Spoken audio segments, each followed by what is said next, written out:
Back to Song of Solomon, part 3.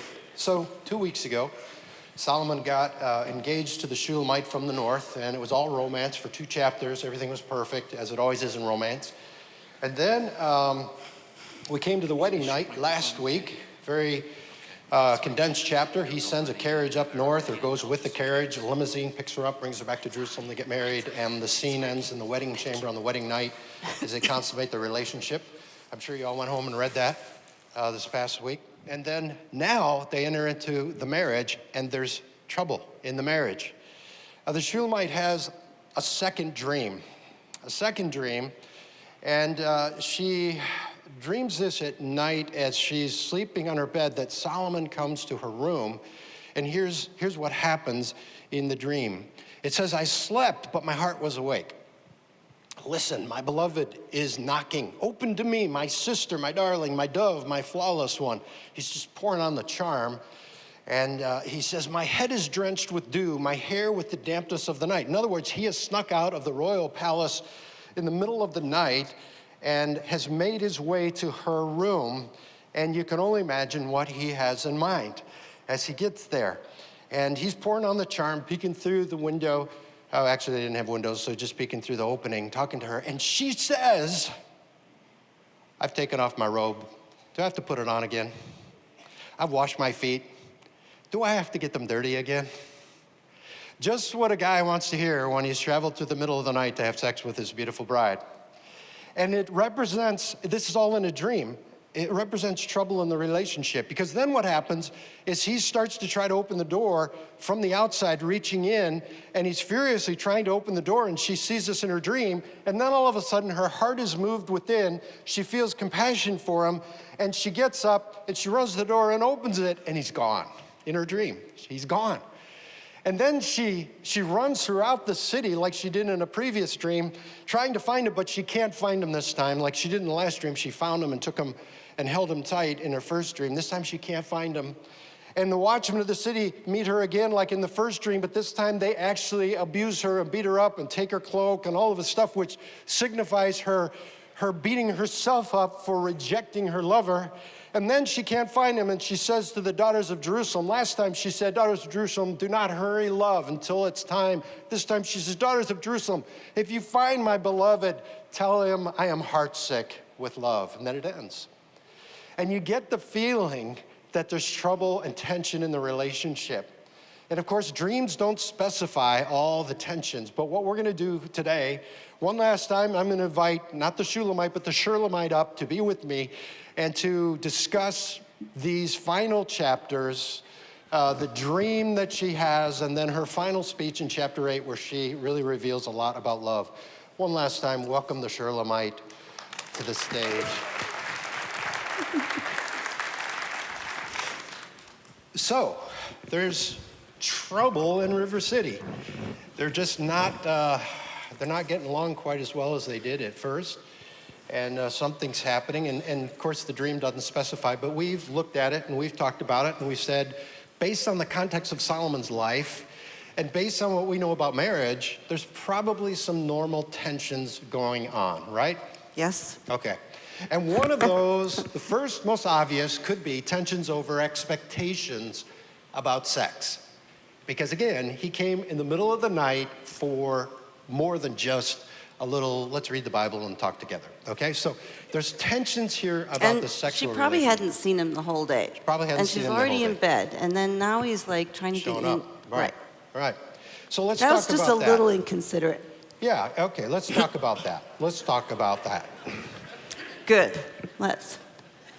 Yeah.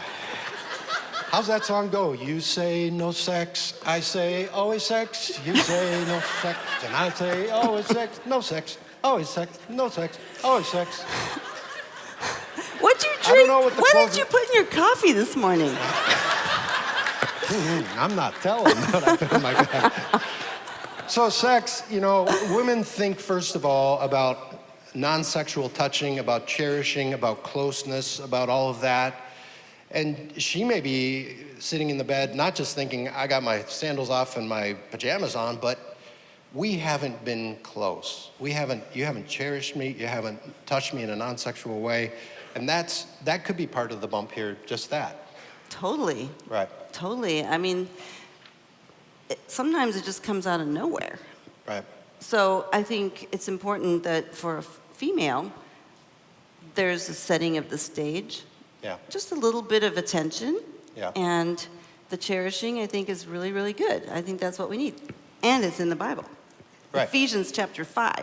You're It supposed says- to be like Christ Yeah. and cherish your wife. It says in Ephesians 5, husbands, nourish and cherish your wife. And when you feel that, then there's more openness. Then I feel loved. We talked Right. a lot about this last time, that intimacy is soul intimacy Yeah. as a foundation. Yeah, Right? yeah. Yeah. And then you also talk about just a husband being attentive to his wife. You know, you call it the 10-second rule. Explain the 10-second rule. The 10-second rule needs to be listened to by every man in this room, because when a female goes in the bathroom and doesn't come out for an hour, she's very busy showering, doing her hair, straightening it, curling it, putting on makeup, trying to do what she can do to feel and look her best. And so if she walks out of that bathroom and you don't go, wow, you look great. You I can mean, give it up for the my next 4 version days. of great, Yeah, not yeah. the airbrush model great, Yeah. but my great, Yeah, then that's not good. that's not good. I know. Here's We the rule. wrote in our notes this week, and Yeah. I actually came in the kitchen and you missed it. When? This week. Oh, this week? Yeah, you were on your computer. Right. So I came right over to the table and I just stood there and I'm like, Blew it. 10-second rule. So it's really simple I math. totally missed it. It's I'm like, simple math, oh, man. She tell ya. spends an hour in the bathroom, and you have 10 seconds to figure it out when she comes out. That's very simple. And if you don't, if it's 11 seconds, if she says, ding, 10-second rule, it's over for about a week. So that's how it is. Just Well, 10-second and the rule. other thing too is men need to take their cues, Yeah. because when we finally get around to washing our hair and doing all that stuff, which isn't usually every day, Right. unless you work, you really are feeling pretty, or Yeah. your best that you can look. And so if you maximize on that, you might have More chances. more chances. Yeah. And then talk And about... if you blow it, Yeah. forget Less about chance- it. Less chances, okay. yeah. All right. So, and then there's this other thing she told me that it's hard to understand as a man, but she actually learned at a conference that you have to write certain words in your date book. Well, why don't you just share the difference between how often? Okay, so there was a study done on a university recently. They gave 18 to 25-year-old men Which and is women important. Listen to those clickers. ages, Yeah, though. clickers. And the guys were supposed to click every time they thought about sex. And so they did this for like a month. Psychology Today reported, and on average, the guys clicked 38 times a day. They had thoughts about sex. Of course, they were lying, but anyway, it was more than that. But anyway, 38. And the women clicked 18 to 19 times. So the basic rule is that guys think about sex way more than women. Right. So back to the date book. Well, and I would say, those of you who are married and have started having your children, that 18 times a day, Yeah. that thing goes way down. You think? Yeah. You got a whole lot more to think about than that when you've got kids. So My iPhone has a clicker on it. I'm going to give it to you, and I want to know how many times you think about having sex with me. at Okay? my age, Yeah. well, My phone's going to be waiting a long time to get a click. Shoot. Well, anyway, Well, tell so the I date went to book. this conference one Yeah. time, and the lady said, you know what, girls, you just need to put TS in your planner. Or if you have a cell phone now, more modern, you have to put TS on certain days of the week. Once there's been, kind of a decision as to what the expectations are, which need to be talked about, right? So the TS stands for think sex. So if you have it, TS, and when I had kids around, I actually tried it. I actually put it in there. It was helpful. because I wasn't And I 18 snuck times. her date book and I faked her signature a whole bunch of times in there. Think sex. I mean, for a guy, it's almost like, seriously, you got to put it in your date book? I mean, but I came up with this great idea, a new app, a Think Sex app for women. Whoever's techie out here, If this you're would techie, make I $1 mean, million, and, so you know, better they think get about together it. and they have a Think Sex app, and we decide how often it's going to buzz. And when it buzzes and vibrates, vibrates is a vibrates in her pocket, and then a picture of me in a bathing suit pops up on her phone, and she says, so it's going to be a Think Sex app, and it'll cost $1.99. So that's it. Anyway, so they had tensions about sex. Okay, tensions about sex. I didn't I mean thought that was a really good idea, actually. Yeah. We're going to use the next service on the podcast, not this one. So just there's stuff I've already said. It's not going out. All right. A second expectation or trouble is fear of saying what really you want to say. And she might have wanted to say some things to Solomon about life, about their time together, about how many other women he had, about needs she had. And because he's king of the world, she might have been afraid to reveal things on her heart, and there could be tension over words unspoken. Right. And actually, I was pretty proud of her. The first week we talked about feminine strength. Yeah. And I mean, she didn't just say, okay, and open the door to him. She said, go take a cold shower. I'm in bed already, for heaven's sakes. Yeah. So it's like she was not ready to just, this isn't her dream, of course. So it makes you wonder sometimes if you're, saying one thing on the outside, but you're really burying what you really feel on the inside. And sometimes I think that's because we're afraid. Yeah. So we're either afraid of some kind of a retaliation, maybe, or, an angry, pushback if we try to say something, or we're afraid of just hurting the other person. And it can go either way. Yep. So I think we don't always say what we really And there's do other feel. issues like timing, when you say it, being sensitive, praying, and really asking God when's the right time, setting the table for the conversation if it's a difficult one. Yeah, And and late that's at night loving. to talk about difficult things Difficult is things from not 11 a to good 12 idea. at night is horrible. That's so. when all the tensions, and But then you it's- don't sleep because you've just had a conflict. It's a normal source of conflict, things that are unsaid that you want to say, and I think that could have been going on with Solomon and the Shulamite as well. It But happens it in is every with relation. raising children. Yep. It's bringing up everything. issues in every area Every of your area of life. Right. And then the last area that we sense they might have had tension over is just feeling disconnected because of lack of time together. I mean, he shows up in the middle of the night, but the question is, where was he all day, and the day before, and the day before, the day before? Remember, he's got 60 other wives and 80 concubines, so this could be like about 130 days later that he's showing up. I They're doubt it. disconnected. I think they're still pretty tight at You this think? point. Okay. But they're disconnected, and that's They a are problem. disconnected. Because women need more just relational connection. Well, I don't know if men have a thermometer, but we have a relational thermometer. So it's really easy for us to feel when we feel disconnected, either from a friend, a child, a husband. It doesn't really matter who. We have this thermometer. And yeah, so we don't. you don't have a thermometer. Nope. No. We have a nothing box Right. where You we have a go lot of in all the time. boxes I and- actually have a T-shirt. I'm in my nothing box.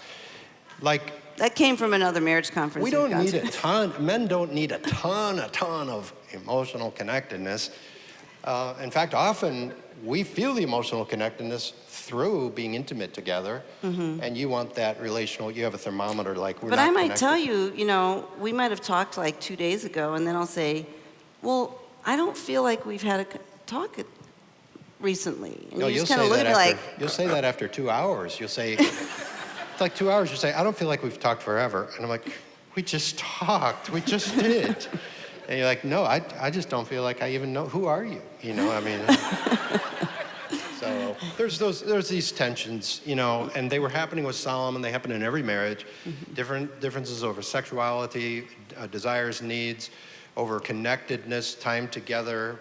And so a couple really has to communicate on these things openly and honestly, and really get to the same page, and then lovingly move toward one another on communication, sexuality, all of that kind of stuff. and I would just like to add to that, as we're about to transition, that in this connectedness, this is not just a male problem. I think females nowadays you can be in the house, together, and you can be on the phone, on the computer, on Facebook, doing chores if you've come home from work and you haven't gotten caught up, all those kind of things. And so there's a lot of ways that seem very normal that do cause disconnection for both of us. I just thought of another thing. What? This is not going on the internet either. A new kind of pill for men. And so there's the pill that raises the desire for you know what, and then there's a pink pill you take, and all of a sudden you have this huge desire For to talk, connection. to connect. What if we invented that pill? That would Women really be would good. buy them. Daily. Men would buy the sex app for their wives, and wives would buy the Connect pill for their husbands, and you and I would be rich, and we would just Try it. buy, and I think That could be our next job. All right, so transitioning. By the way, I usually don't announce my transitions. We're not transitioning, just the page. Oh, okay. Anyway, so tensions over that. Now, as you jump forward in the book, that was back in chapter 6. 7 and 8, they make up, they get together. He doesn't even know she's had a dream. They go out in the countryside. They, have sex a few more times. And he praises her from head to toe, toe to head, and she does the same. And then they come to the final chapter, and Solomon disappears. And the Shulamite takes center stage and makes a speech. And scholars believe that she's the heroine of the story because in this final speech, she describes true love. And she states 8 different longings, which we're not going to cover all of them, but you read it and you'll see this is an essay on what a woman really desires. And we've decided to pick 3 of those things, 3 or 4 of those, and just touch on them briefly. First thing she desires is exclusive devotion, which she didn't get. Place me like a seal over your heart, Solomon, like a seal on your arm. Tattoo me on your arm, for love is as strong as death. Jealousy is unyielding as the grave. It burns like a blazing fire, like a mighty flame. I want you, and I want you alone, and I want you to want me alone, and I'm jealous for that. She wanted exclusive relationship. And by the way, some people have said a harem of ultimately 700 wives and 300 concubines. That's unrealistic. Actually, I studied this over the past week and found out that harems in the ancient world went up to as many as 19,000 women.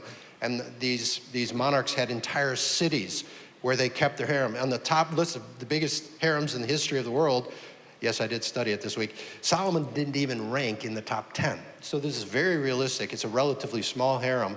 But she wants no harem.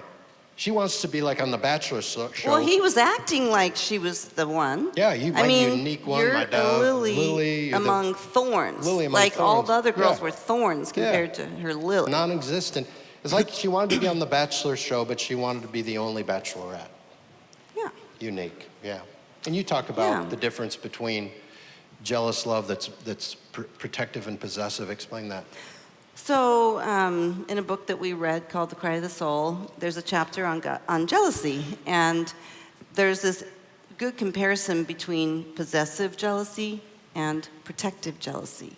And God has redeemed us. And so, in essence, he possesses us, and he has this possessive jealousy.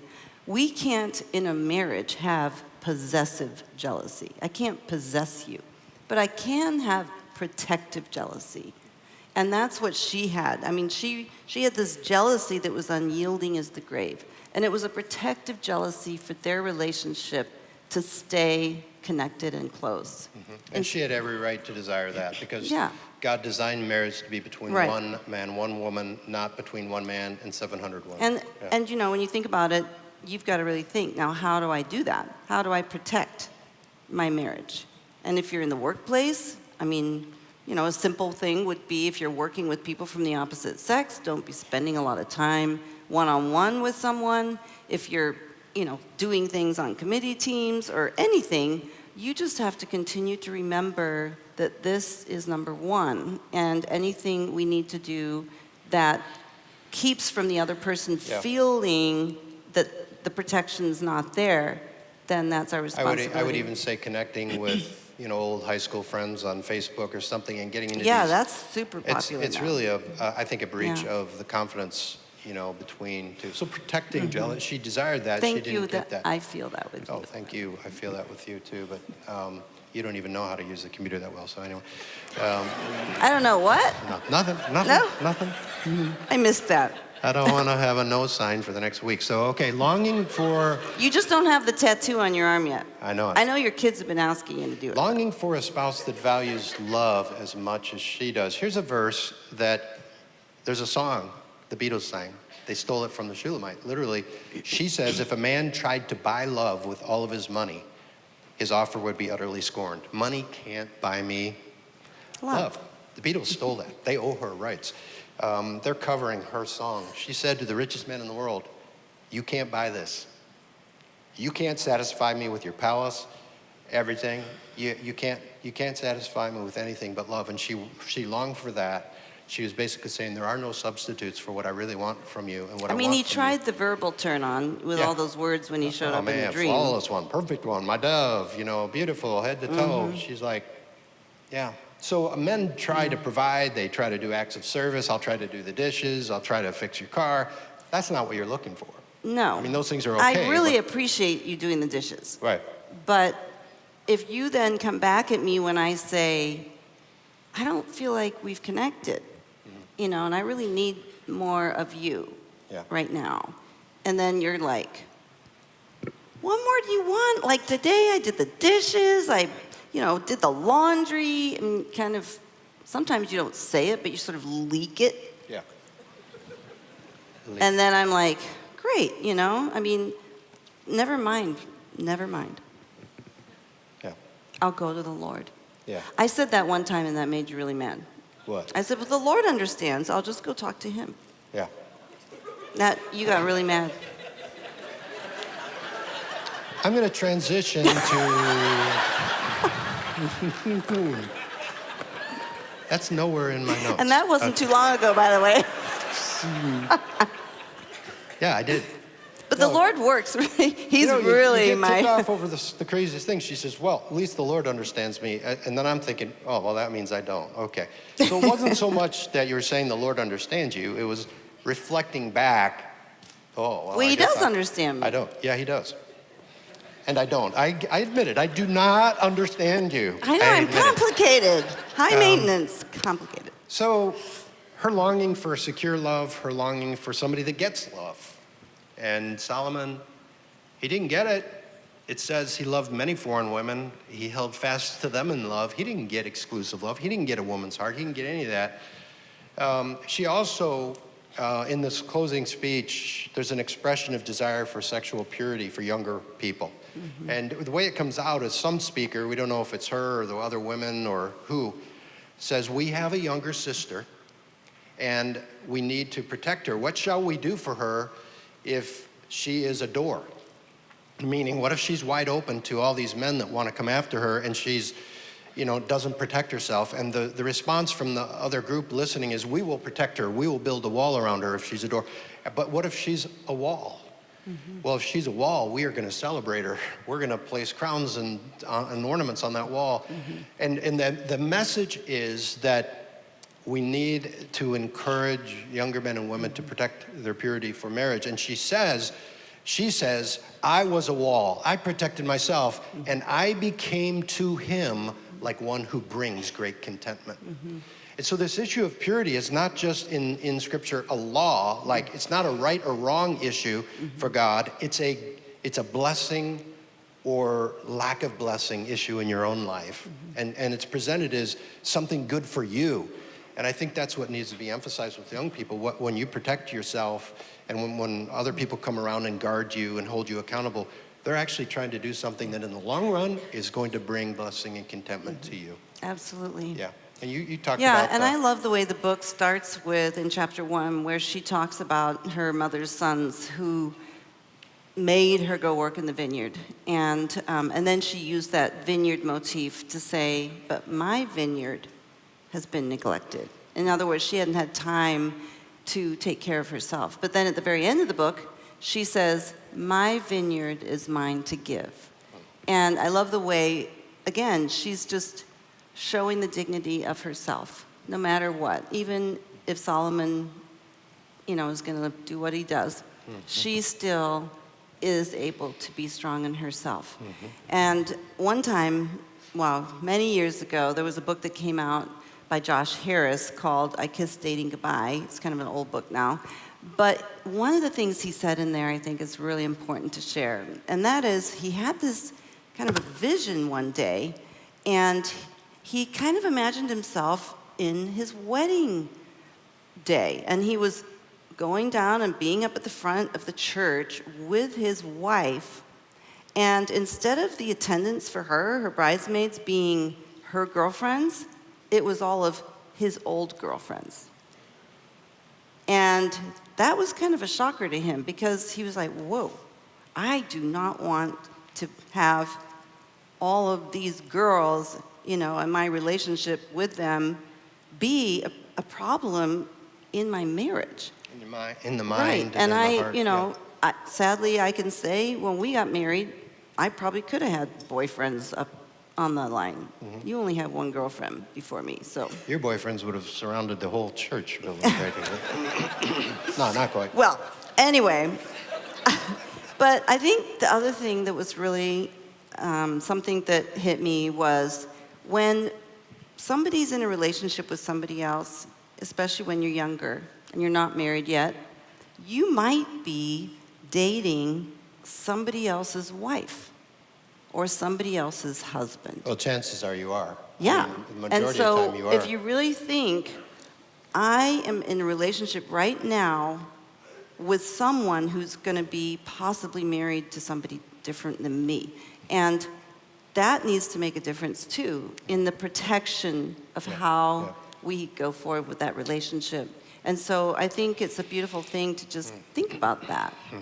It's a awesome kind of a picture. Not that we can do Yeah. it, but So she longed for a lot of things. In this closing speech, it's interesting. She comes to the very end, and her final line in the whole book, and the book just ends with this longing, this final longing, as she's uttered 2 other times or 3 other times in the book back when they were dating. And it's this line. She says, "Come away, my beloved, be like a gazelle or a young stag on the spice-laden mountains." And then the book ends. Her final breath is, "I wish you would pursue me for the rest of my life like you did when we were dating." She longed for that. Be like a gazelle or a young stag running across the mountains to get to me. And sadly, I don't think that he ever fulfilled that. She longed to be cherished. Stacey Eldridge in her book Captivating says that is the deepest desire in a woman's heart, to be fought for, to be romanced, but then to be pursued for the rest of life and valued in that way. And I would just say that there's a lot of beautiful pictures in this song of God. And God says, "Come away, my beloved." And if you missed the women's ministry get-together yesterday, you really missed it. It was wonderful. And the whole emphasis was on this idea of coming to understand how much God really loves me or how he would love you. Yeah. And to recognize that, you know, people are going to fail us. And in the circumstances that are negative, God is there to just sort of envelop us and to be our first love. And he says, "Come away." It's a beautiful picture. Beautiful picture. Yeah.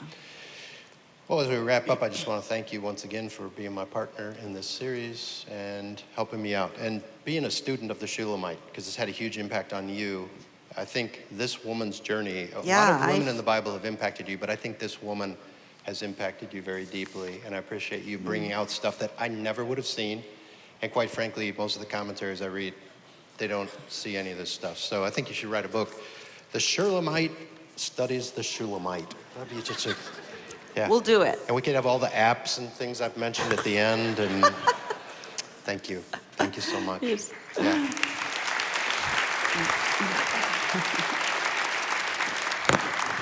So I just want to say, too, if you fast forward the book and realize that Solomon did go from 61 wives to 700 wives and 300 concubines, 1,000 other women, which is a small harem in that ancient world, but it's still a lot of people, right? You fast forward it and you think about the Shulamite. What was life like for her sitting in her room night after lonely night? wondering if Solomon would ever be that gazelle and come knock on her door again. It says that he had these other women and he held fast to them in love. He populated the temple with their idols. He abandoned his faith. He wrote the book of Ecclesiastes where he's planting gardens and having parties and drinking and using substances, all to try to find life. And she's sitting alone in her room. And you have to wonder if she felt like a lily among thorns, as he once called her. You are a lily among thorns. Or if on many nights she felt like a thorn among lilies, abandoned and forsaken and worthless. And my wife has told me that when she gets to heaven, she's not all that interested in meeting Solomon very quickly. But she's really interested in finding this woman and asking her the question, were you able to fill that void with God? There's a God-shaped hole in the heart of every person only God can fill. Were you able to fill that void with the true lover of your soul? Was God able to come to you and say, you are to me a lily? Were you able to do the dance of life alone in your room with God, the lover of your soul? Were you able to do that?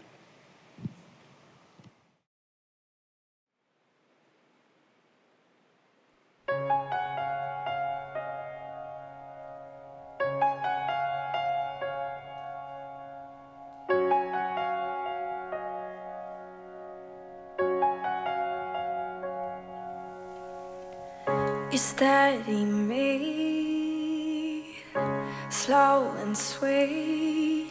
We sway, take the lead, and I will follow. Finally ready now to close my eyes and just believe that you won't lead me where you don't go. When my faith gets tight and my hope seems lost, you spin me round and around and remind me of that song, the one you wrote for me, and we dance.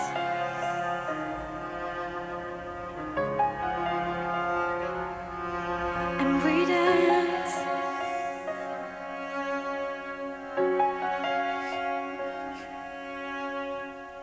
And I've been told to pick up my sword and fight for love.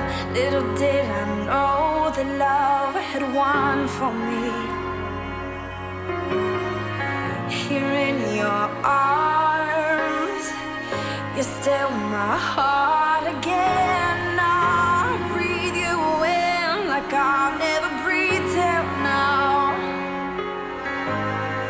When my faith gets tight and my hope seems lost, you spin me around and around and remind me of that song, the one you wrote for me, and we dance.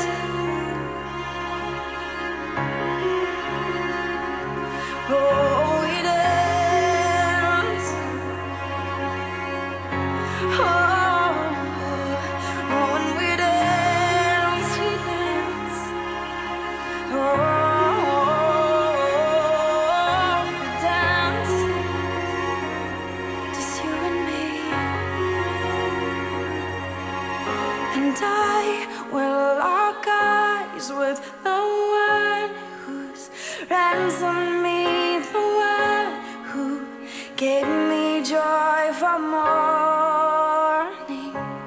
And I will lock eyes with the one who's chosen me, the one who set my feet to dancing.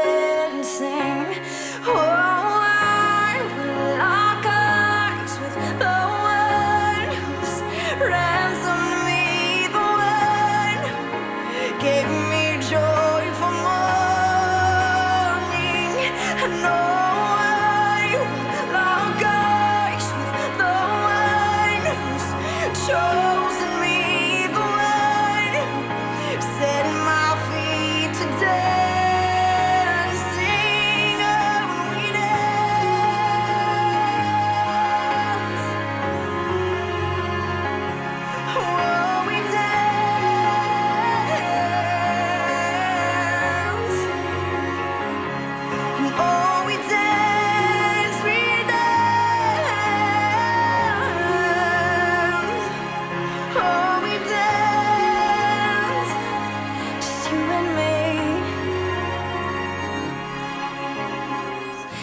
nice to know I'm not alone. I've found my home here in your arms. It's nice to know I'm not alone. I've found my home here in your arms. It's nice to know I'm not alone. I've found my home here in your arms. It's nice to know I'm not alone. I've found my home here in your arms.